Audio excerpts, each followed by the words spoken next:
Ndugu wananchi, serikali kupitia ofisi ya Waziri Mkuu, tawala za mikoa na serikali za mitaa inaendelea kusimamia uboreshaji wa miundombinu ya elimu nchini ili kuhakikisha kwamba kila mtoto wa Kitanzania anapata haki yake ya elimu ya msingi, sekondari katika mazingira mazuri.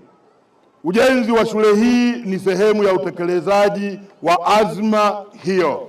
Ndugu zangu, ujenzi wa shule hii ni utekelezaji pia wa ilani ya chama tawala, Chama cha Mapinduzi, pamoja na maelekezo ya Mheshimiwa Daktari Samia Suluhu Hassan, Rais wa Jamhuri ya Muungano wa Tanzania, kuhakikisha kila mtoto aliyefikisha umri wa kwenda shule anapata haki ya elimu katika mazingira bora na rafiki.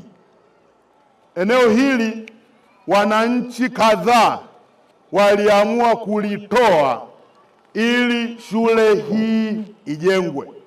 Waliweka condition moja kwamba eneo wanalolitoa hili wahakikishe wanapewa eneo lingine ambalo wataenda kufanya shughuli zao za kilimo.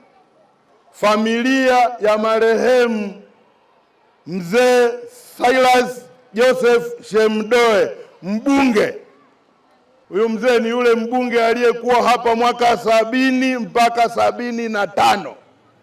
Familia ile iliamua kwa pamoja kwamba tunatoa shamba, wale wananchi walioko hapa wakapangiwe maeneo yale ambayo yanalingana na maeneo haya waliotoa, ili waachie sehemu hii ijengwe shule hii tunayoiona. Ndio mradi pekee katika kata yetu ya Ngwelu wenye majengo ya kisasa zaidi ambao Mheshimiwa Rais amewekeza fedha hapa, na tunategemea asilimia kubwa tutapata matokeo bora kupitia mradi huu. Tabasamu la Mheshimiwa Rais Dr. Samia Suluhu Hassan hata leo wananchi wameshaanza kuliona, kwa sababu huu ni mwanzo na tunajua tutafikia lengo. Ndio maana nikasema tunamwombea dua. Namwahidi Rais Dr. Samia Suluhu Hassan sitamwangusha na nitasoma kwa bidii niwe mtu mkubwa Tanzania. Tunashukuru sana kwa kuwa maendeleo ya elimu ndio msingi mkubwa wa mtoto katika maisha yake yote. Sisi kama wazazi tutahudumia watoto wetu, tutaimarisha, tutaunga mkono ili waweze kupata elimu bora, waweze kuwa na wao na kiwango cha juu kama Profesa Shemdoe. Kiufupi, nimshukuru sana Mama Samia kwa kuongeza juhudi katika swala la elimu, na ameonyesha tabasamu la kutosha katika kijiji cha Kihitu.